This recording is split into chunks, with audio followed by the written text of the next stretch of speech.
Dear friends, good morning. Let us start off right away. I'd like to welcome everybody, the hosts of this forum, the guests and participants. This is the second day of the Moscow Financial Forum activity. I would say we feel a bit more relaxed today. This day will be calmer. And our main objective for the coming 2 hours is to obtain both information and pleasure. So let's work in this more quiet regimen than at the plenary sessions. Although this particular plenary session is classified as that as well. You may have noticed in the title of this event, it will be a talk, just a talk with our speakers. Well, as the moderator, I'll probably monopolize this talk. Then I will take 30 minutes, and at the end of the session, hopefully, we'll have a Q&A time period. Well, it's like I'll just take it as in minutes. I'd like to introduce our participants, Minister of Finance Anton Siluanov and the Mayor of Moscow, Sergey Sobyanin.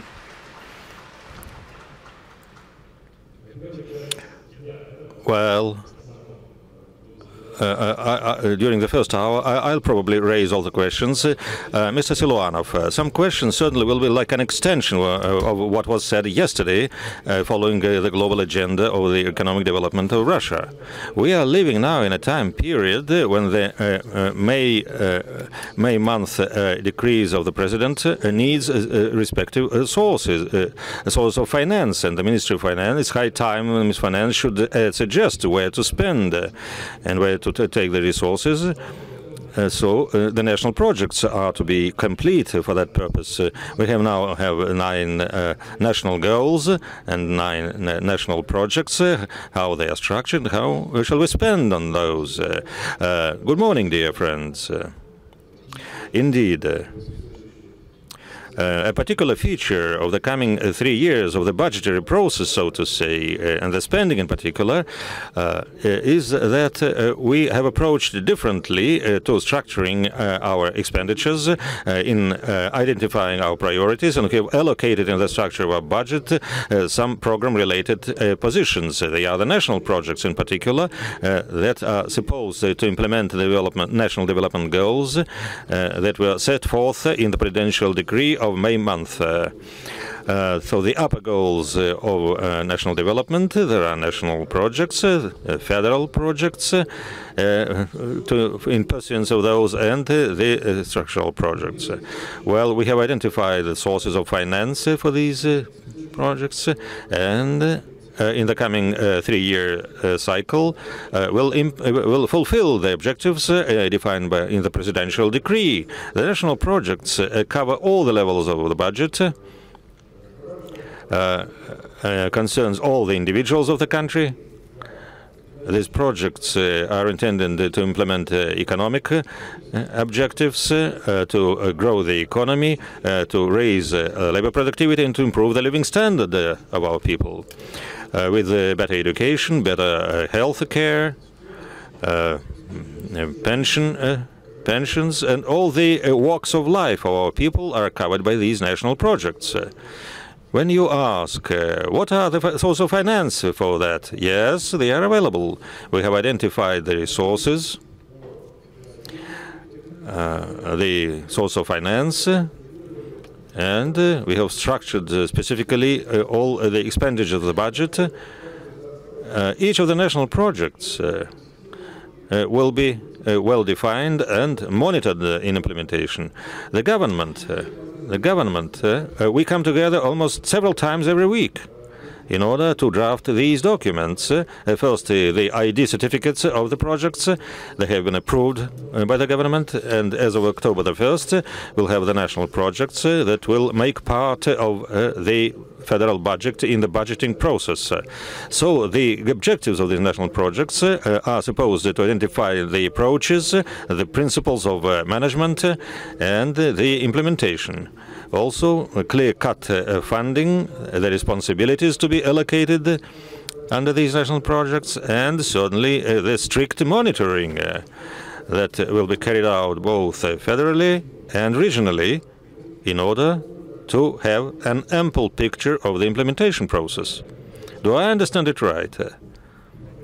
At least earlier in journalism, I used to work with national projects, national programs, federal programs. Some used to say that those federal programs were more transparent, that link very closely the objectives to funding with the end goals keeping in mind. So it has changed a bit, yeah? Well, the national projects are more strictly structured.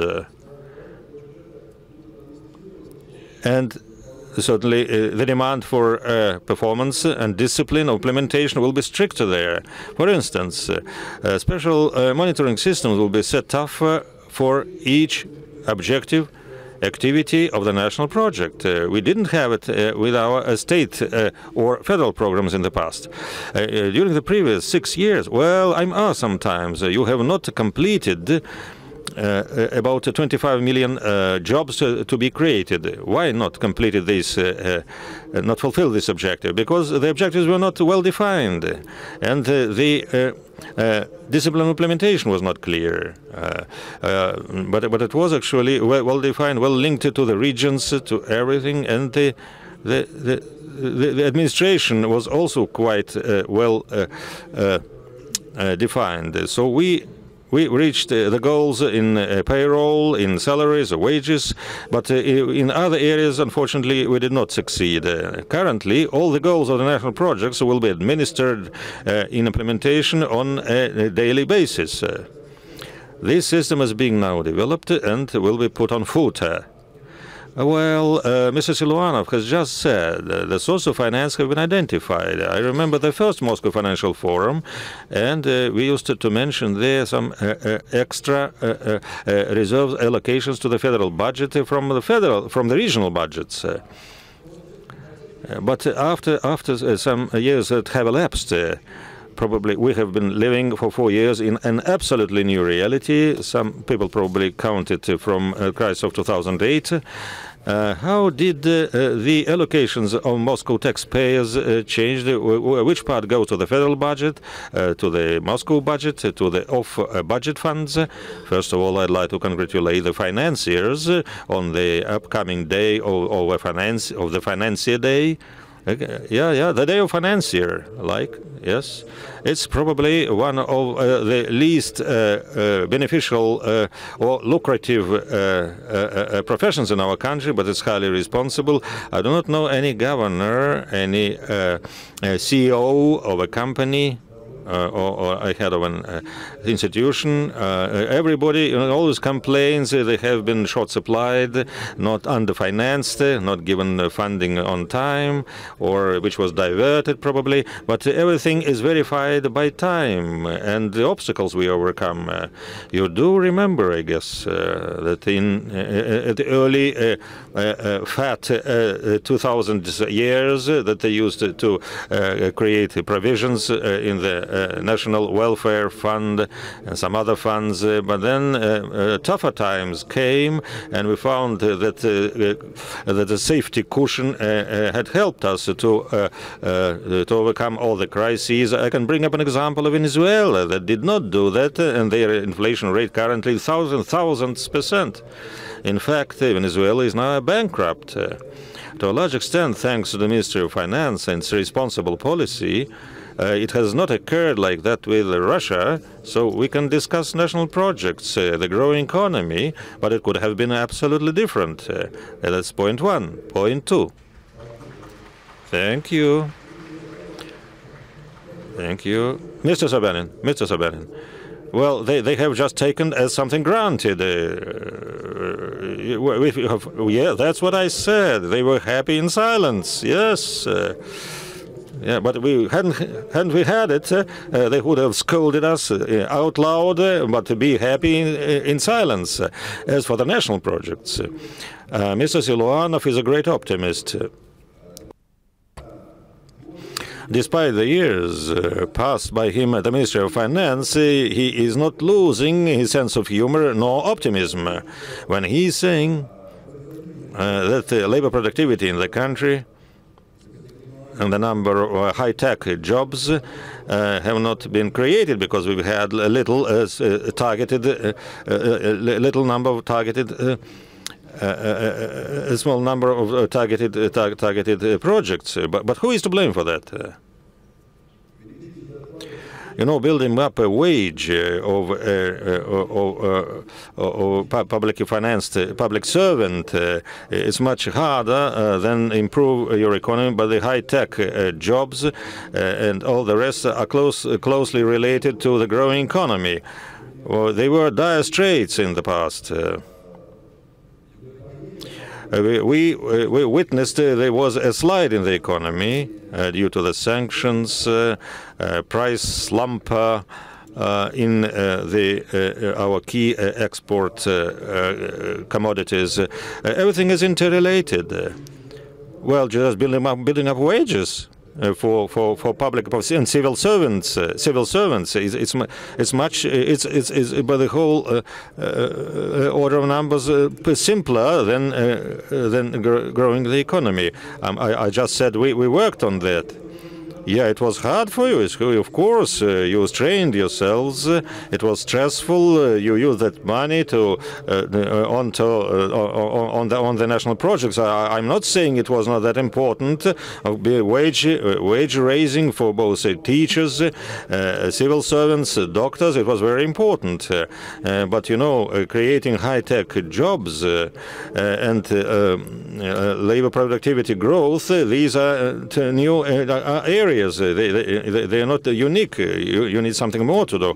What I just said in the previous 6 years, we used to give more focus to wages and less focus, less demand for with the regions in high-tech job creation. And it turned out that in wages we lived up to the mark, but not with the rest. I agree absolutely with you, but you know, it's not resolved with some activities. I used to collaborate with you at the government house. We used to write up the action plan of 20 by 20 with the same objectives defined there, a host of various activities planned, but unfortunately the end was deplorably the same.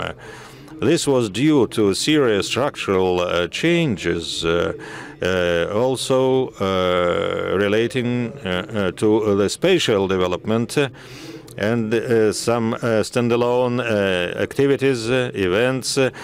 However many we had them, but we had to tackle them anyway, and they were much harder than the previous ones. But you might agree that in the previous years we were more motivated to higher wages rather than some economic development goals, and we had tailored better the system for social objectives. Well, you may argue with yourself, you're welcome, but I calculated it differently and we prioritized it differently. We thought if we put stress only on the wages, then sooner or later we'll deplete our source of finance because we don't have transfers from the federal budget, and we try to develop proportionally, on the one hand, investing into the infrastructure, and following it, we organized spending on wages. What did we have in Moscow? We built up our spending on the infrastructure by several orders of numbers, and were criticized for that. Times and times we increased that. They rather suggested that we spend it on the social services. We would have got into a stalemate now. We wouldn't have money for both goals. But thanks to additional development secured, we earned more, and we invested then enormously into the health sector, education, and social services. Well, I have just one comment. Well, yes, please, we can start with you. You are lucky today. Yeah, I may interrupt sometimes probably improperly. Well, it looks that the federal budget is a lot more sophisticated. It's hard to change the structure rather than the Moscow budget.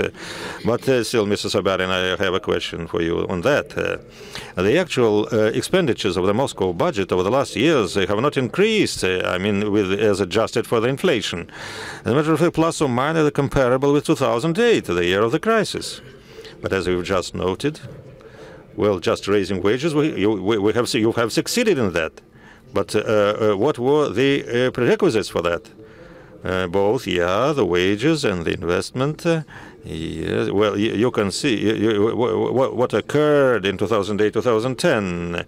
How many metro lines were being built, roads, motor roads, how the city was improved. With the same income comparable with 2008, now these numbers are quite comparable, and we earned now a lot less than 2008. That was the peak year when there were quite serious revenues to the federal budget.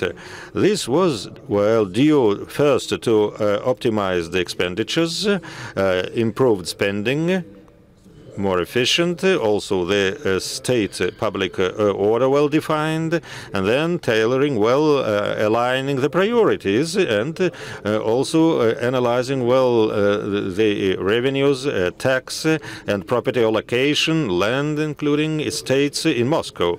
Any lesson learned for the federal budget from this Moscow experience, or are there absolutely different areas? Well, I would say that the Moscow budget has changed significantly over the last years to the better. Yes, to more appropriate structure secured. We've just discussed it with Mr. Sobyanin. It provided more resources to Moscow and to the federal budget, because Moscow is certainly one of the core taxpayers in the country for the federal budget. As for making use of the experience in Moscow, we also restructure our expenditures in the federal budget, and your current efforts are now aimed at the development goals. What Sobyanin is saying, and in the coming 6 years, the federal budget will give more focus to development, and this will allow to both to build up individual income and the revenues to the budget. Well, following these words of Mr. Sobyanin, well, indeed, we may argue there are various viewpoints, but objectively, Moscow is now creating a brand new infrastructure, primarily for SMEs, SMBs. Well, of course, parking lots are in short supply. Yes, you may answer later, but the outcomes are quite obvious. The achievements. Well, the federal governance, well, is not that simply understood as for incentives to more investment. As, for instance, the president's assistant Belousov is sort of now urging for some seizure of revenues or income from big major corporations. But now all of it has changed, and some approvals are needed, and some liaisons required between the various plans of the government. What discussion did you have yesterday in the afternoon? Yes, yesterday afternoon we met at the Russian Union of Industrialists and Entrepreneurs. I would say we are not going to seize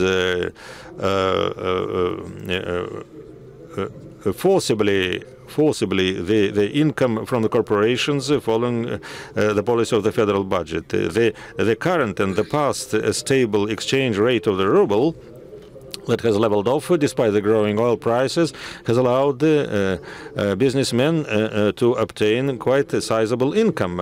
So we said, dear friends, please channel this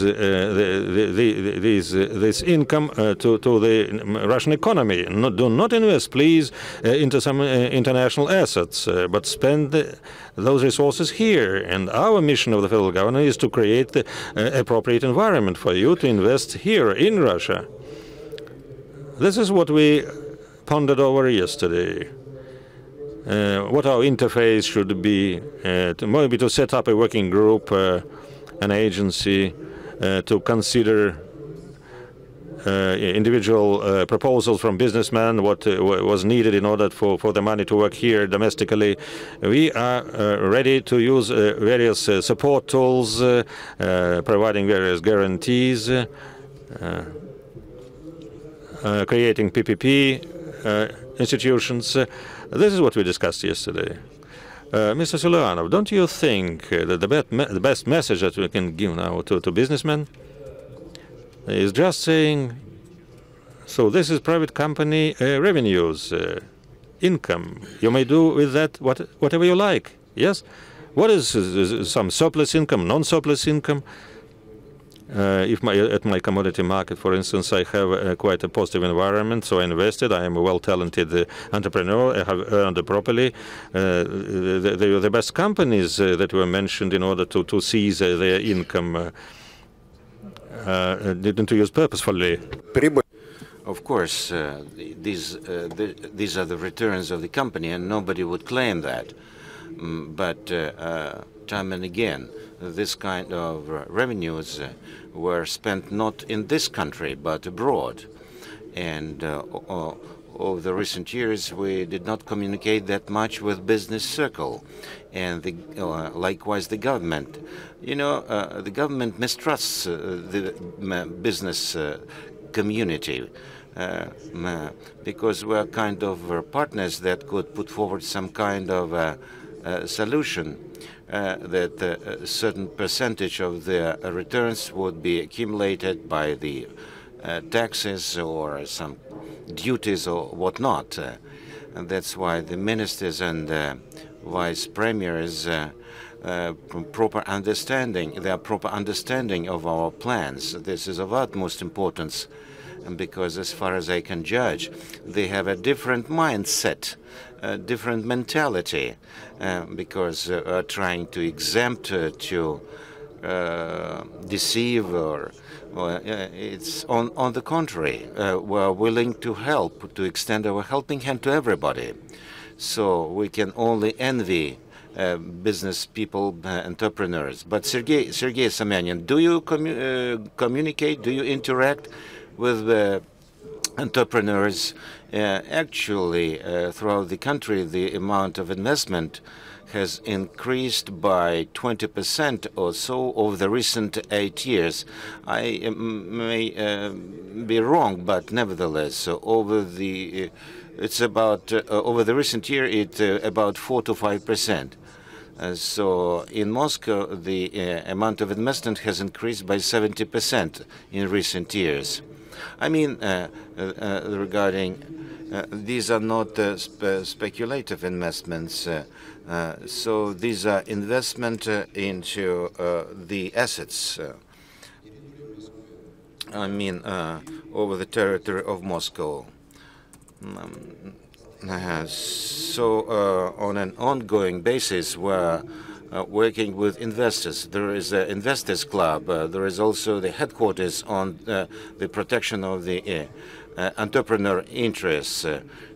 So investment into real estate in Moscow, and actually we're trying to be on good terms with them. We're trying to help them in every possible way. Anton Siluanov is absolutely right by saying that we're, of course, trying to help in further developing the infrastructure. On the other hand, we also urge them to invest into the social domain, social services, and not only high income housing fund, but also creating new jobs. Over the recent years, we created more than 500,000 of those. So about 2/3, anyway, of these are associated with commercial real estate and creation of new jobs. 1/3 is only high-income housing construction. But this doesn't happen by itself, because we maintain a very strict dialogue with the business community. But it is quite equitable, nevertheless. So let's say we concluded contracts in the amount of $50 billion. But these contracts were not comfortable for the city. It was the so-called dancing or point construction. But nevertheless, within the framework of our dialogue with business circles, we have rechanneled these investment flows into other lines of businesses. And I have just said that we do envy the businessmen. And if we would be able to recreate such a dialogue at the federal level, it would be just great. So Anton Siluanov devotes a lot of his attention to this sort of meetings and to further development of the national projects. So, Anton Germanovich, I would like to reiterate by saying this is just 1% of tax on income tax, but the redistribution of revenues in the Russian Federation. Now, recently you have put forward an initiative when this additional percent would be transferred to the federal level. Why the federal budget should need that much of returns of income? So you have provided arguments and said that everything is fine with the budget and returns. So $70 per barrel of oil. So why you should so thoroughly look for some additional sources of returns? So with the budget revenues, everything is just fine. I mean, fiscal revenues are just fine, but also returns from. But we do need a stable revenues or returns not related to oil and natural gas. So we don't spend this money. We accumulate this amount of financial resources as our reserves, so that we could see to all our solutions and decisions made. On the other hand, is the stability on the financial market. So here arises a question: why do we have 1% income tax? Seemingly, we have enough financial resources. Actually, this decision was made. Why so? Because we centralized 1%. Income tax, and would transmit this money to those entities that need federal support. Our country is really big, and there are strong, well-to-do, quite affluent places like Moscow. But there are regions that lack their own resource basis, and they don't have their income-generating basis, and we have to help them. Because in those territories, in those regions, we should also provide education, health services, and train specialists, and money is in short supply. And actually, we have to centralize 1% on income tax from all the subnational bodies of the Russian Federation, including those regions that have more or less modest income, and major entities of the Federation like Moscow, the city of Moscow. They also make a very big contribution. And then we redistribute this money among the subnational bodies of the Federation. This is not a federal money. We just dispense this money to the regions. Whether it's good or bad, well, under current conditions, when there is differentiation is really big, the difference might be tenfold, if not more, regarding the budgeting. So the difference might consist in, let's say, dozens of times. That's why we have to care for those who need help, because they may not have such resources or sources of financing, and on the other hand, they have to create their own economy. So we should not, promote this kind of pulling one's leg into somebody's mahogany approach, because if you collect from somebody and give it out to somebody else, so it doesn't mean that the people would be abusing this kind of so recently there was a horizontal budget to transfers.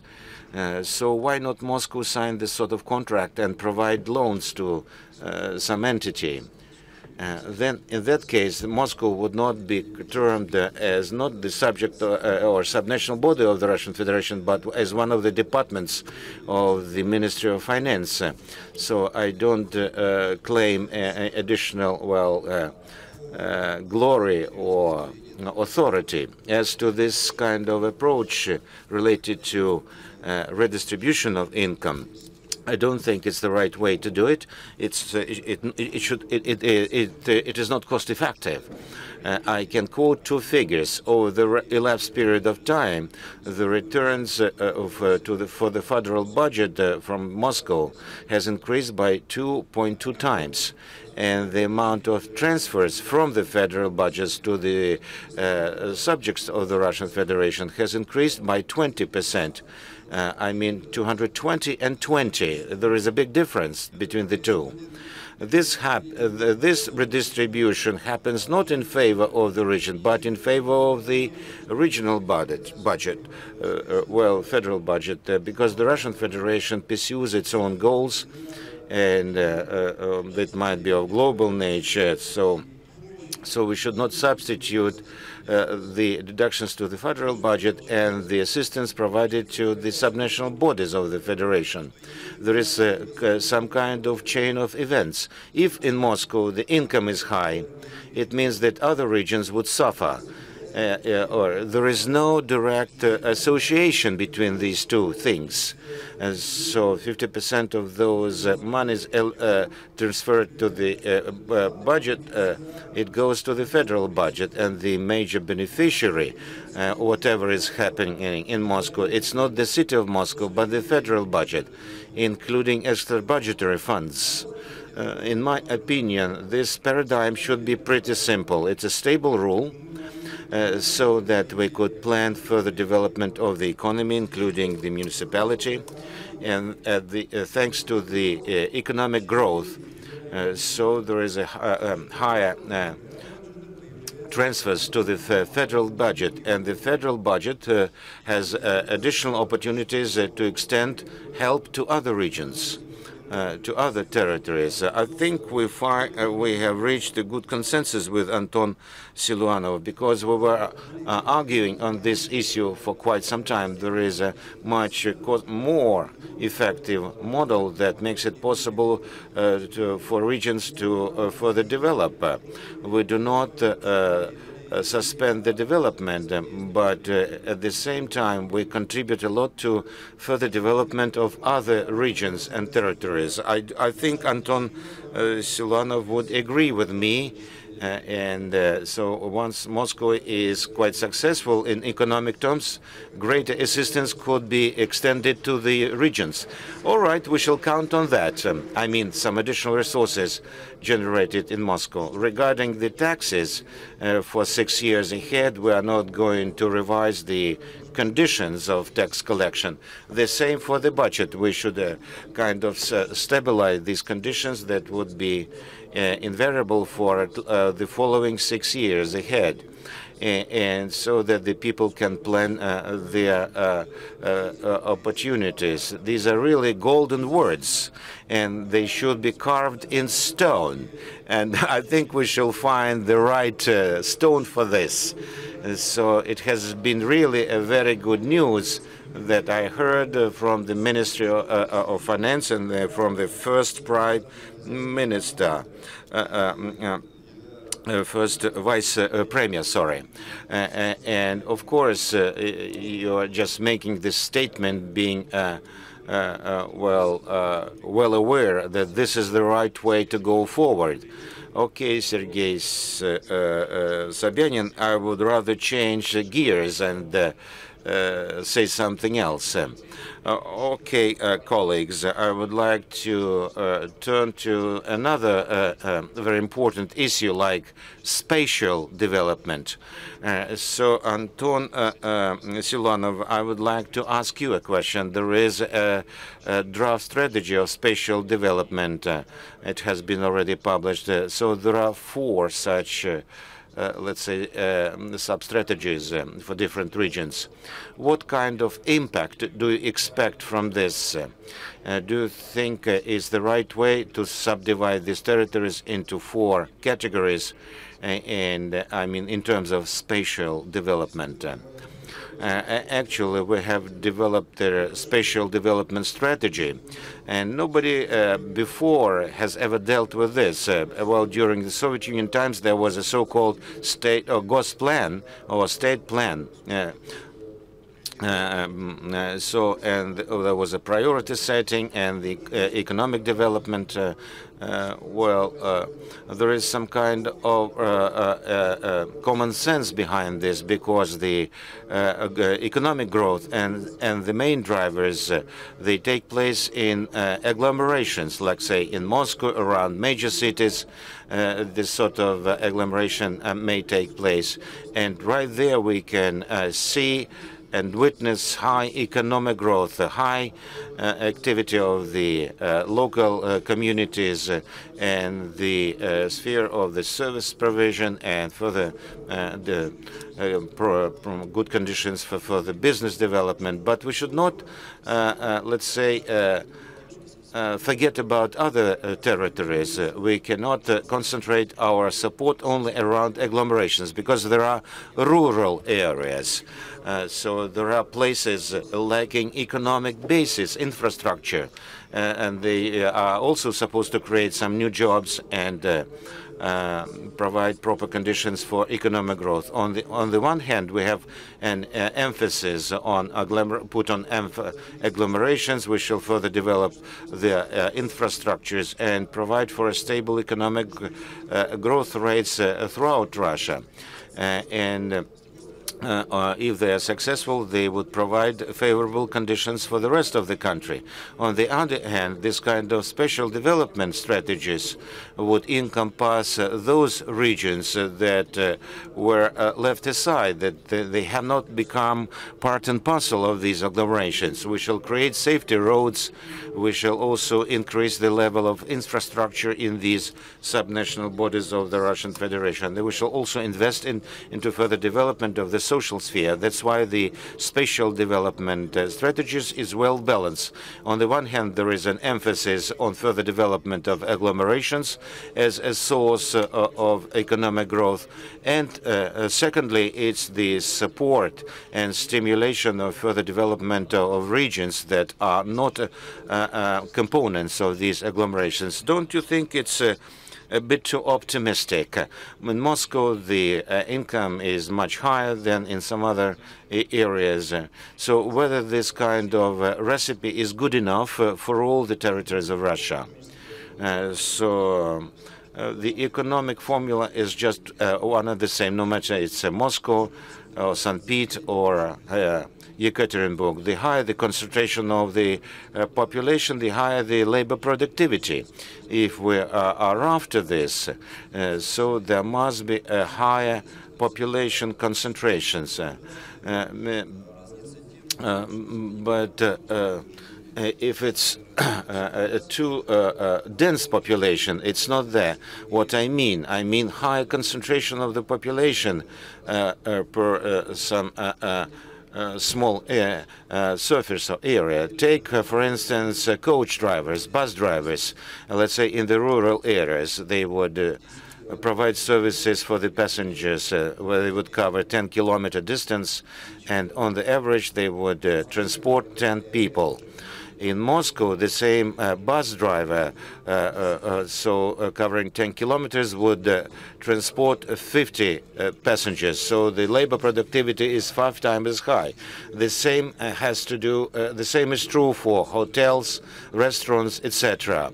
Over and above, population concentration would provide proper conditions for quality education. We shall not be able to construct another Moscow University in every human settlement, whether you like it or not. But these are kind of objective things, and they exist beyond our preferences, because the whole world is following this track of high concentration of population. The same in the United States or China or Southeast Asia. We don't have any other way to embark on. So we don't see further development of major cities. So if we don't think that the population concentration is the right way to follow, either we concentrate the resources, and as a result, we can generate additional returns from the federal budget and develop the economy. And we have additional resources in providing support to some other territories, including rural areas. This is important. Well, you know, we may not ignore that. We should not counteroppose one thing to the other one, to pit one against the other. Well, you have concentrated on big cities, but no one is not, you know, counteropposing one thing to the other one. We should see where the flagship is, where the locomotive development is, where the strategic highway is. Does not mean we should deal with other regions, but it's a matter of priorities. Well, but what do we count on? I mean, this concentration, how will be done with some additional transport ways, or we are not going to resettle some people somewhere? How will this process develop? Well, this process will go through establishing an infrastructure, a new one, that will allow to link agglomerations and the development points one-to-one, also to incentivize their activity. On the other hand, also the infrastructure will be developed, but of a different nature. In the regions, the rural areas that need some ongoing care by the government, so that it will be possible to provide the same services as in major cities. So if a person lives in a rural settlement in a village, as Mr. Sobyanin said, may take a bus or his or her car and use an excellent highway to reach some local administrative center and to get their quality services in education. And this will not differ a lot from the services that will be provided in a major city or some megalopolis. This interrelated infrastructure and the possibility to to get the same quality services in any region or center. This is our mission, the mission of the spatial development. How about the urban environment? I mentioned at the beginning that there were some complaints. The parking lots were in short supply, less vehicles, less public transport. This is all due. Are there any grounds to think like that? Well, it's often said the developing city center aggravated business doing in Moscow, and too many restaurants at city thoroughfares. But by itself, it holds only a share of 1% in the city, and there's no impact on the city income or city product, and the catering facilities or other things that are located in the streets that have been revamped. Their number has increased, but there are less diamonds on sale, but rather more sportswear. It's a matter of choice for the consumer. We see a lot more tourists now. It has grown by more than 70%, and all the investments made by Moscow for Moscow center improvements, they have been repaid. They have been reimbursed thanks to the increased tourist flow and the Moscow residents' activity. We are discussing a new brand economy, which is spearheaded by the priority not of major enterprise, industrial enterprises, but rather the human capital, city improvements, the comforts, all of it draw people. People are followed by investment. And this is critical the city is changing. It's becoming competitive versus other megalopolises of the world. A city which is poorly organized, arranged, with poor education, medical services will never be competitive. It will never be able to draw modern investment. What we are doing is not just is not our whim. We seek to develop a comfortable environment for our human capital. This is a critical thing what we have in the world. We should fight for that. Anything else to add? Mr. Siluanov, well, I just would like to say that it's now so great, so quality of life we now have in Moscow. We have so many well-arranged streets. We can take a walk in so many parks now, vegetation, plantation. Many thanks to Mr. Sobyanin. Well, you have to hear these words from the finance ministry. Well, it's high value. Well, today it's a day of statements by financiers. I have one more set of questions, and then we'll go over to our debate with the audience. Now about the pension system reform. First, Mr. Siluanov, first question to you, the Minister of Finance, or first Vice Premier of the country. Well, by now it has become clear the thoroughfare pension reform will go, in particular with the pension age raised. But the dry matter was a dry matter for the budget with the balance of expenditures and revenues. All these changes, current changes in the pension system. They have not been evaluated to earn something for the budget. These changes could not be avoided. They were imminent. On the one hand, we have poor demography in the country. On the other hand, low pensions. Our pensions are low. If you look some years ahead, and the President said that it's impossible to be idle currently. We as public servants, we cannot help taking this effort because onwards, well, we'll see a collapse. The pensions will decline, the demography will deteriorate, and all these problems will snowball. When these proposals were drafted, the issue of the budget was secondary or tertiary. Our primary objective is now to pass this hard demographic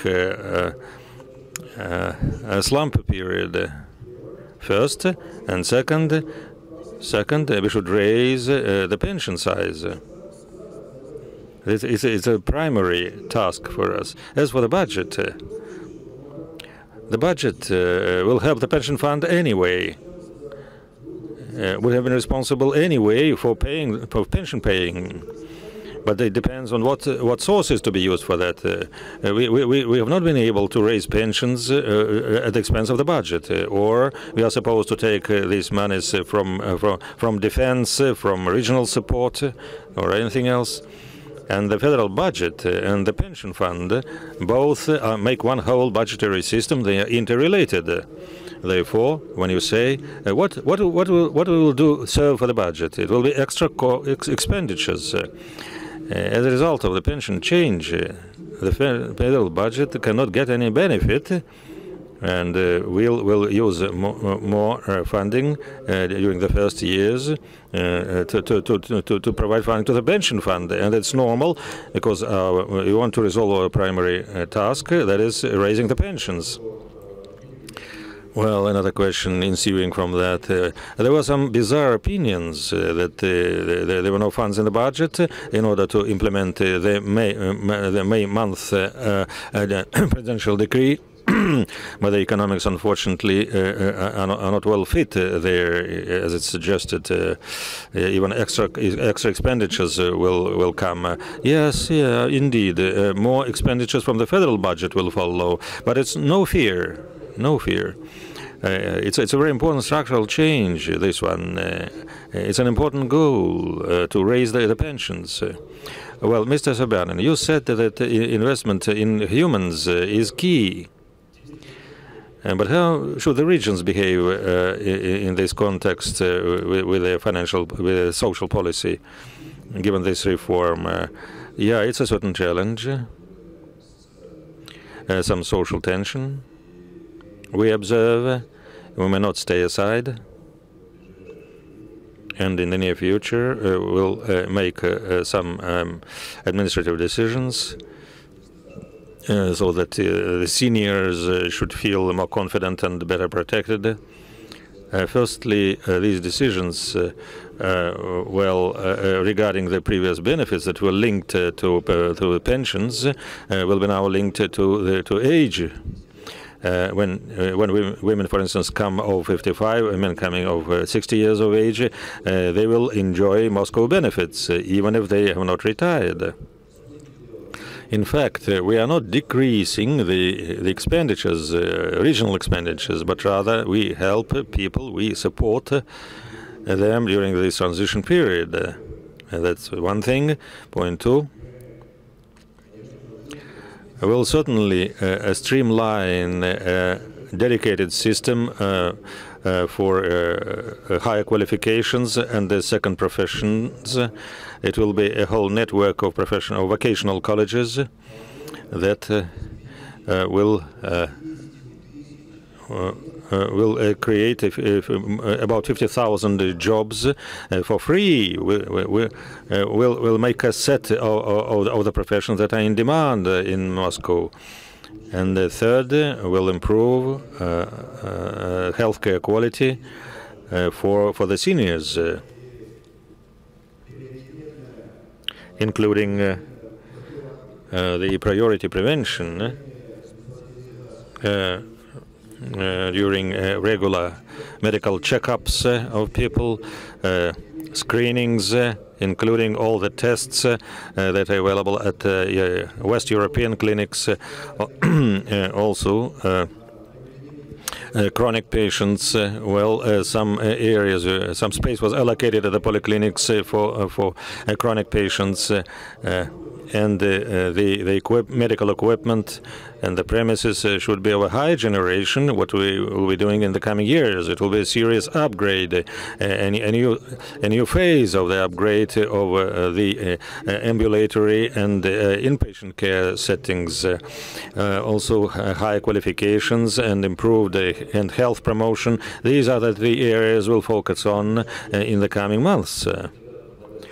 I recently saw some surveys and studies by the international research institutes and including Russian research institutes, and it was said that education quite seriously improves productivity of the seniors, and they get even twice as high income during the pension period rather than earlier. Well, I have the last question on that. At the St. Petersburg Economic Forum, other components of the pension reform were considered, probably some the funding pension aspects also to be improved. Are these debates underway? Still underway? Yes, we are drafting some proposals that will allow, even before the retirement, to allow people fund their pension capital. State pensions will certainly be raised further, but anyway, you lost some income when you retire. For this loss to be minimum, as minimum noticeable or tangible for the seniors. Well, when a person is was employed and was able to put aside some funds for his retirement, these funds should be kept safe and must be kept safe. It's not like the pension fund goes. Non-public pension fund goes broke and then all the money is lost. No. All these allocations will be kept safe, and the government will guarantee that. Second, these funds, these monies may be used if some dire straits appear in your life, if you get in some predicament, you need some surgery, some extra resources for these vital issues to tackle. And these monies will work both for the individual and for the economy. So we kill two birds at the same time here. We should also detail more the system in the government, and I believe that starting 2020 will launch this individual pension capital. That's how we envision this system. So I'd like to appeal now to the audience. It's now 11 sharp. There are some questions. Raised hands for questions. Yeah, let's start with this lady. This young lady, please introduce yourself. Good morning, I'm Olga Danilenko, Prosperity Capital Management. Mr. Siluanov, this year, when the Gazprom dividends turned out to be lower than as planned by the federal budget, the decision was made to compensate for the federal budgets through the extra seizure of the mineral extraction tax for gas. It was a double blow against this other institution. It was lower than the Ministry of Finance, and the basis for dividend calculation was lowered for the next year. You mentioned today the importance of confidence between business and tax institutions and the government. Why the decision was made? Are you supportive of this mechanism to be used in the future, or it's an intermediate decision? It's an interesting question. Why did you read out this question? Not speaking by heart? Why? Well, probably Gazprom suggested that you ask this question, yeah? Motivated you, or maybe Gazprom shareholders were suffering. Well, it's very simple, dear friends. We are setting an objective to ourselves as a government, as the shareholders of the publicly owned company, with a certain income to get from our investment. There are corporate investments, also public investments, and would like also to get some income as dividend, some margin dividend. And in our budget for this year, next year, we considered the income, the revenues from our public assets. 50% of your income, please give it to the shareholder. It's not our invention. If you take any private company, their shareholders, well, they are willing to get income, to get revenues from the investment, even to a large extent. And the government would like to have that. If you take Gazprom, they say it's hard for us to pay 50%. We have major investment projects on hand. We need investment, like previous year and this year. We found some equation for Gazprom to keep its liabilities before the government in dividends and or the mineral extraction tax. This equation satisfied both the government and Gazprom. I wouldn't say that will be applied later onwards. But last year and this year, this mechanism worked well. Well, until Gazprom has paid 50% of its net profit, at least there is an action plan B that may be used. Yes, yeah. More questions, please. Yeah. Introduce yourself. Good morning, Mr. Siluanov and Mr. Sobyanin. I'm a student of the financial university under the federal government. I have a question about the spatial development. A question to you, Mr. Siluanov. What's the development option for a region is more comfortable for the federal budget, and why? Pouring resources and creating appropriate investment conditions in the grant-financed regions, loss-making regions, or help those from the federal budget. On the one hand, if we establish an infrastructure in the regions, industrial infrastructure, then they will be sustainable, or should we help them for the federal budget? Well, I believe you know the answer. Yeah, no. Well, it's probably a junior student. Yeah, the answer is simple.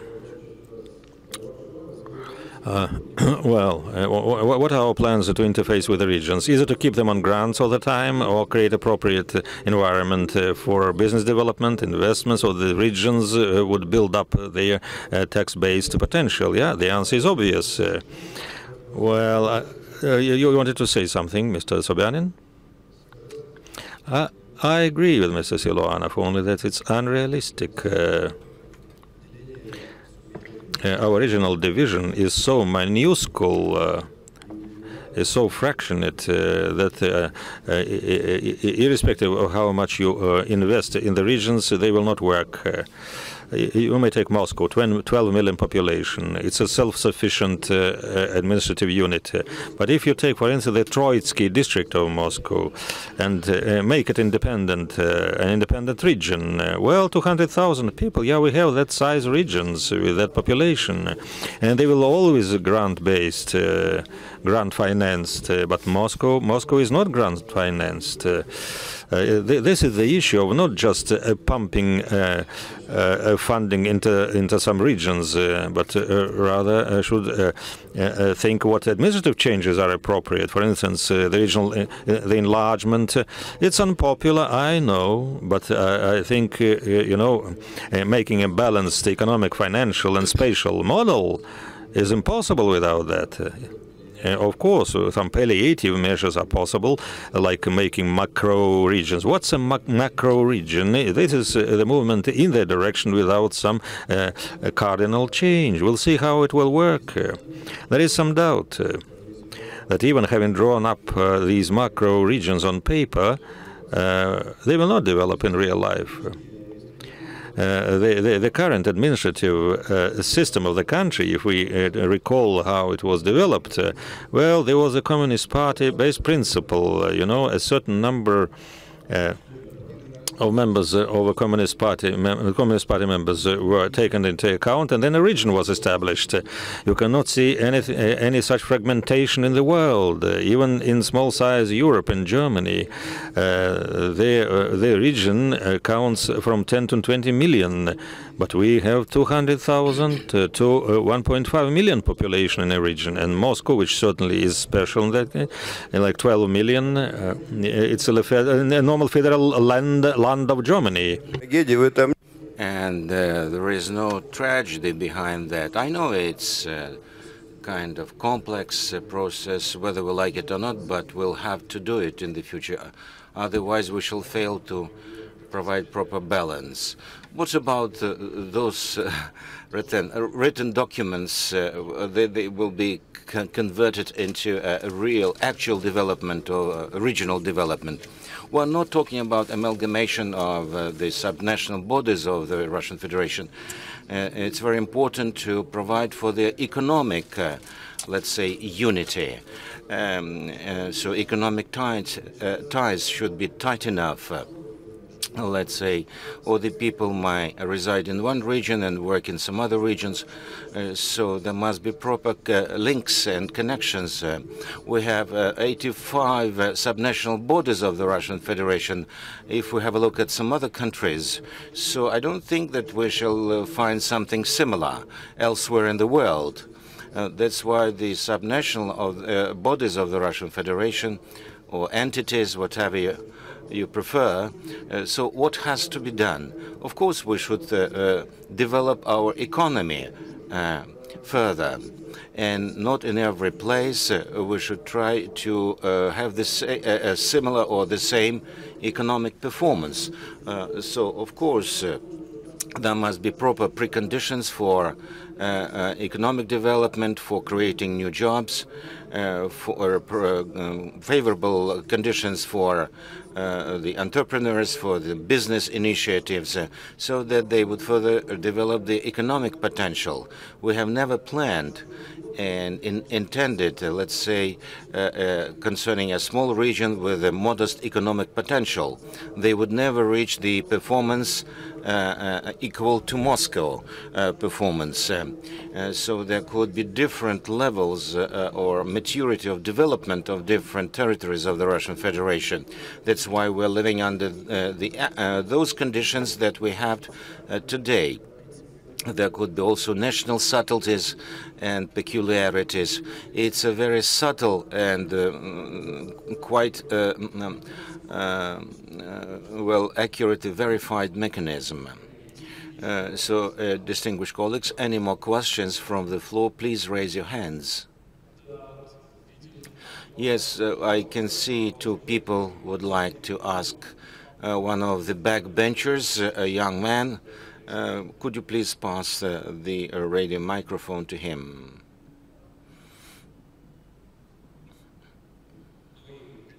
And of course, please identify yourself. George Kirill, students of the High School of Economy. Good afternoon to all. I have a question to Sergey. Sobyanin, you said that there is such a trend of concentration in the world, I mean major cities or agglomerations, but we can see that these cities, no matter what, they define their own priorities. Sometimes it's the automobile industry, some places it's sports or medicine, I mean medical care. But Moscow doesn't have a strategy of socio-economic development. There is such a project, but the document is not officially approved. It means that the industries are not well defined for Moscow. And the strategy of the scientific and technological development of Russia, and our president visiting Novosibirsk, he mentioned that there must be a proper interplay between the science and business. But Moscow is a scientific giant. It's really a great potential. You also discussed this issue with the president. Moscow as a supercluster of the country. Did you find out these priority lines of activities of businesses? What are you planning to provide proper connection, closer ties between? I don't know what is more important, the limit of strategy or development. We wanted to develop the strategy together with the Higher School of Economy, but we failed because the city was developing much faster than the pace of developing the strategy, because the Moscow development is so quick, is so swift, that any document, let's say multi-volume document, is becoming obsolete and does not correspond to the reality. So any strategy, it's not a dogma after all. It's a platform for discussion, for let's say making decisions depending on the situation. We have certain documents regarding the development of the infrastructure, transportation network, communication, whatever. So our budget has been structured against the state-run programs in 95% of cases. And there are rigid state programs with their own priorities. But the strategy, this is a kind of thing that it's ever, let's say, evolving category. I think it's a bad practice when we would define a monostructure of major cities. It's not up to our discretion to decide. We should develop the structure and create the comfortable conditions, and whatever they are going to be versed in, biotechnology, medical, healthcare or space exploration. So it's not, if we try to intervene, nothing good is going to come out of it. Of course, we should certainly promote high technology domains. For this purpose, we created technoparks in Moscow. Just have a look at this. Over the recent years, we have created more than 30 technoparks with 80% headcount, 80,000 people headcount. So, and we create certain benefits. So we provide for their further development by taking town planning decisions and innovation cluster. So it has been voiced, this idea before, and the government has supported us in this activities. This is a kind of platform for common dialogue with science, with high technology business. We can recreate horizontal connections between scientific and production clusters. So this is a so-called teamwork economy. It's not the kind of it's not what we need. It will not be the right decision for Moscow. And what about the federal level? Do we need some kind of policy? Some people say that we are still lacking an industrial policy. What kind of, let's say, advantages or benefits we shall have in this connection? I would not agree to you that we don't have any policy. We have the strategy for the development of relevant sectors or industries, and now the government is elaborating main lines of business for the next 6 years, and in the nearest future they will be approved by the government of the Russian Federation, and they will also define the strategic objectives regarding major sectors and also major goals stipulated in the presidential decree. Okay. Let's turn to the audience. There are also some people who would like to ask questions. Denis Siluanov, a journalist. So I work at the Moscow Channel 24. I would like to know the opinions of the two panelists. The personal opinion and the official viewpoint. Is it feasible to introduce a progressive tax collection rate? In Moscow, let's say, half of the tax returns would be value-added tax, but there was a progressive value-added tax in the 1990s. But in the, let's say, polar areas, the tax collection rate is much higher than elsewhere. So what is in the way? So this issue has been under scrutiny. And from the viewpoint, let's say, it's not the fiscal phenomenon, not to collect the money only, but from the viewpoint of, let's say, equity. Let's say the more affluent people, rich people, should pay more. It would be just for the equity's sake. Yes and no, because if it's taxation of the affluent people, there are, let's say, taxes on cars, on real estate, on luxurious things, but those levels of deductions to the pension fund, they are organized in such a way that the rich would pay from their returns, but they do not have equally high pensions. But so there are some other criteria of social equity, whether we should reconsider the tax legislation. After all, that we are dedicated to the principles of the taxation system. So we're not pursuing some additional fiscal effects of increasing, let's say, rates. Thanks God, this law really works. The people know how much they are supposed to pay, or how much they will pay in 3 to 5 years, and there is no arguments in favor of changing the tax legislation. Let's say in many other countries, they say that we're trying to reduce, to minimize the differentiate between the level of progression that takes place in those countries. But some countries, they have the flat tax. So this discussion, evolves both directions. But for the nearest 6 years, I don't think that we should reconsider the taxation law, and we shall live and see.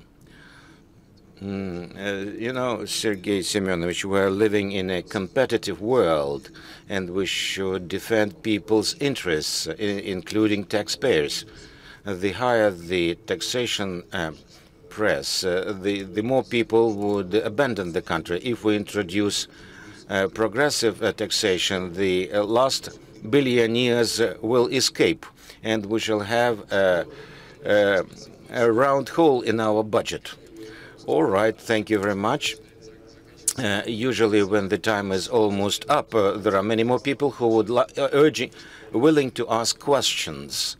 So, okay, don't forget to identify yourself.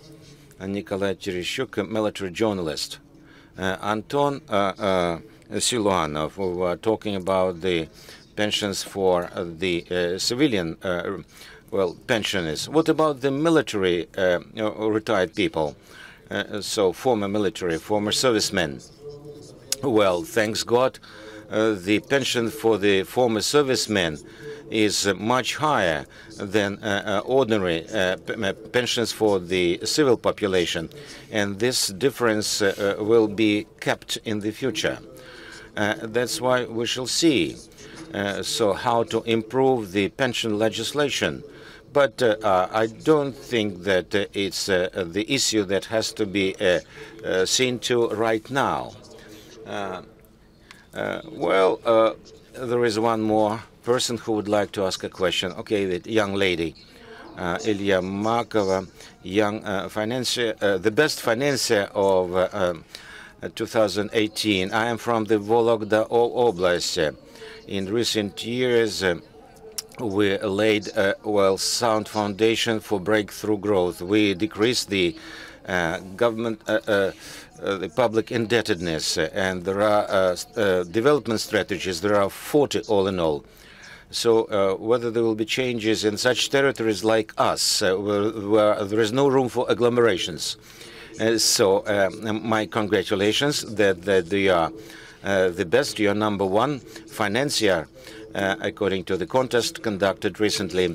As to the agglomerations, we just mentioned that we shall exercise an approach in support of further development of these agglomerations. And on the other hand, we shall support those territories that do not have industrial clusters, and we'll have to maintain the economic activity and develop the infrastructure. This is also one of our thrusts in our activities. I would say that in the Vologda Oblast there are very nice financial experts.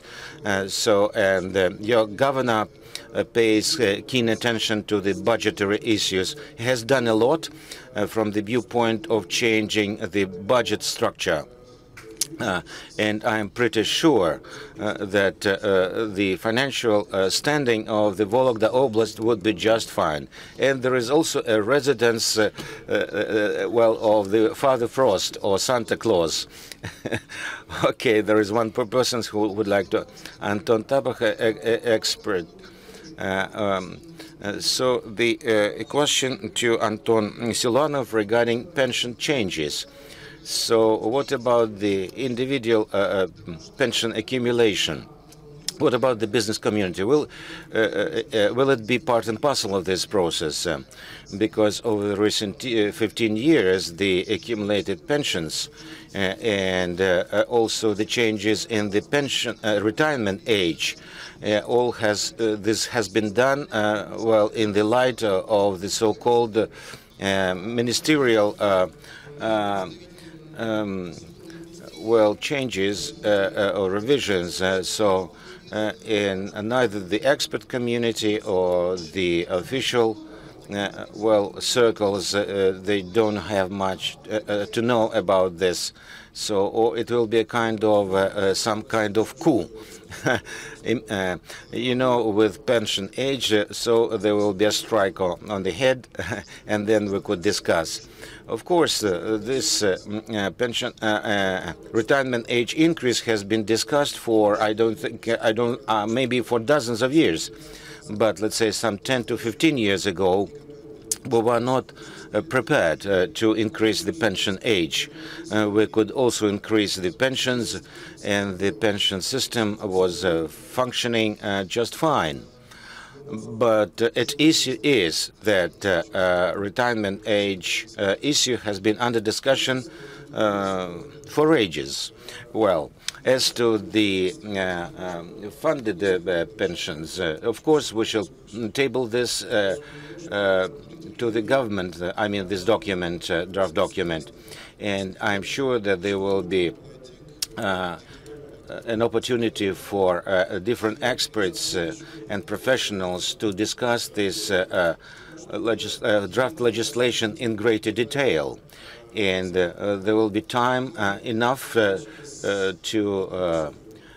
scrutinize the issue. Let's say in autumn this year, we shall post this draft document for general discussion before we make a decision. Thank you. Let's get back to the theory in the room, which is the worst scene. I am from the Federal Tax Service, Tax and Revenues Service. A question to you. No, it's a question not to the Tax Service, but to you as a Minister of Finance. Well, now revisiting the issue of the pension reform, it was said early in our discussion that the federal expenditures come first.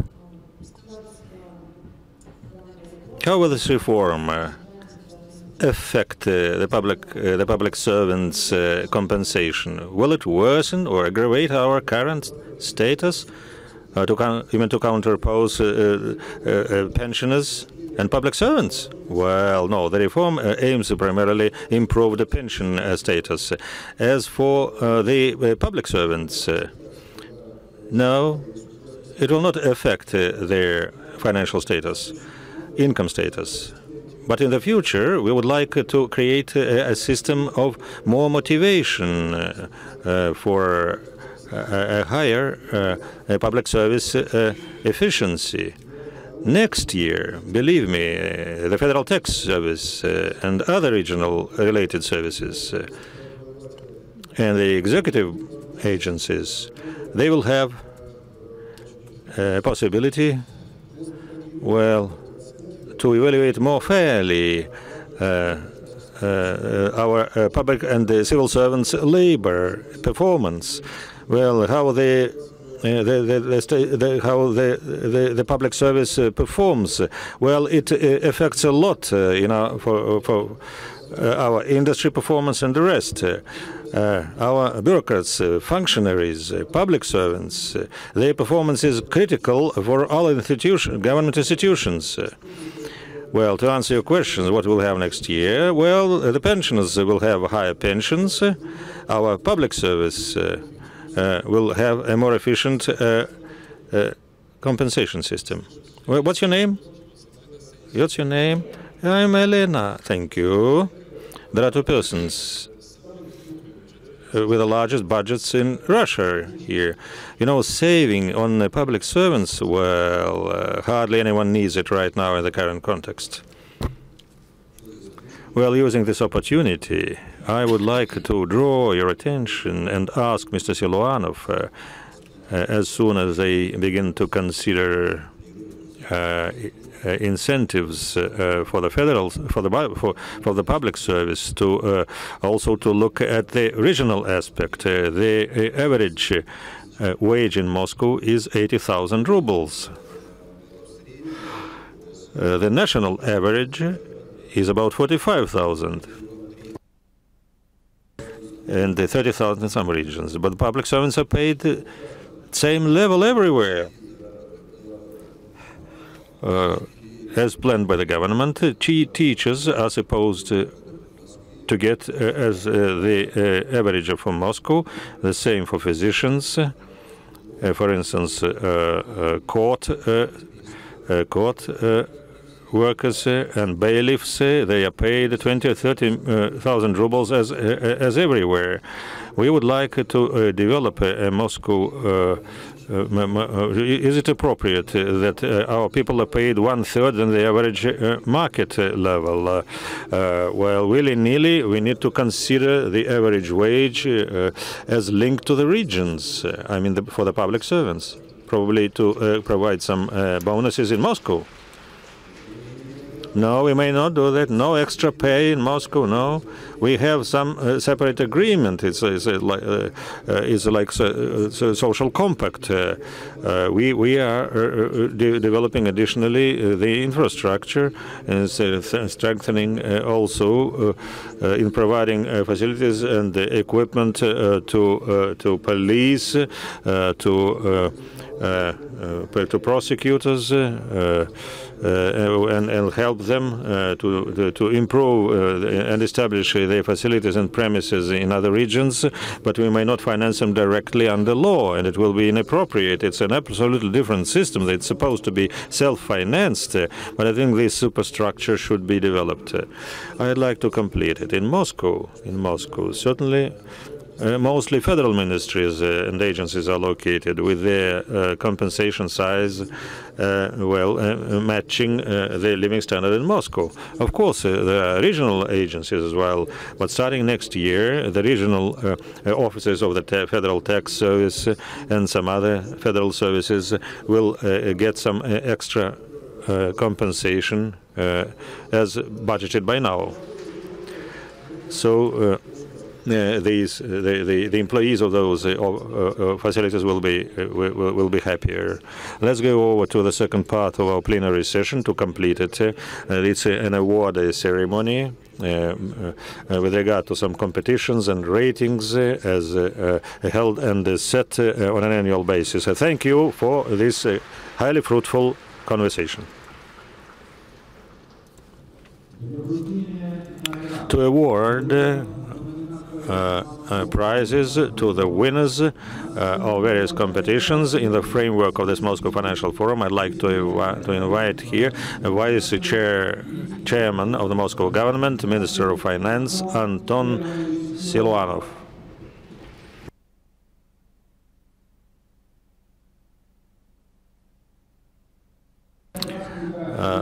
Nomination Best Financial Management Practice, the Minister of Energy of the Russian Federation, the winner. The certificate is being awarded to Anatoly Yanovsky, Vice Minister of Energy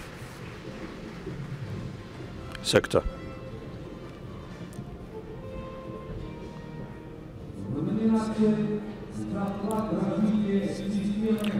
Best contribution into the Russian financial system development. The winner is the Minister of Finance of Adige Ethnic Republic, Mr. Domnul Zakharevich.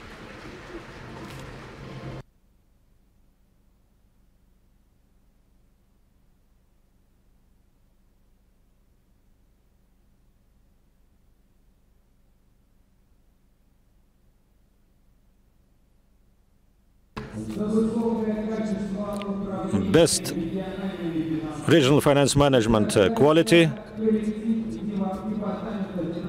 The winner is the Department of Finance of Voronezh region. The acting head of the department, Nadezhda Safonova.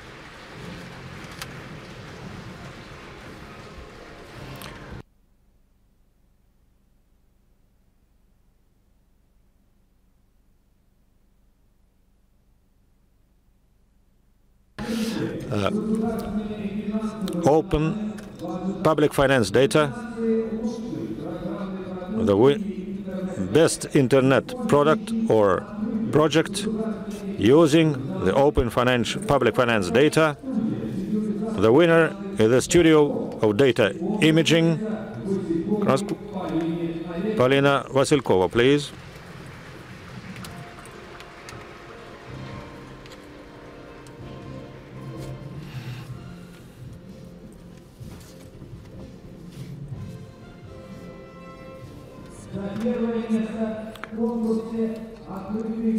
The winner of the Open Public Finance Data Thumbs competition.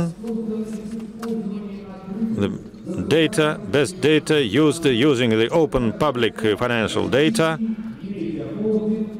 is the RBK TV Media Holding Company. Zaina Lindell.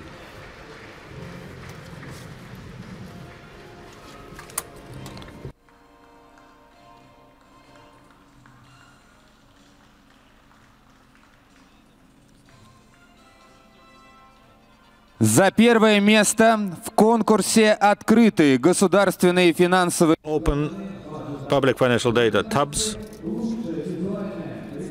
Best Data Imaging, designed using open public financial data, goes to the Strelka Consulting Agency. Denis Leontiev, please.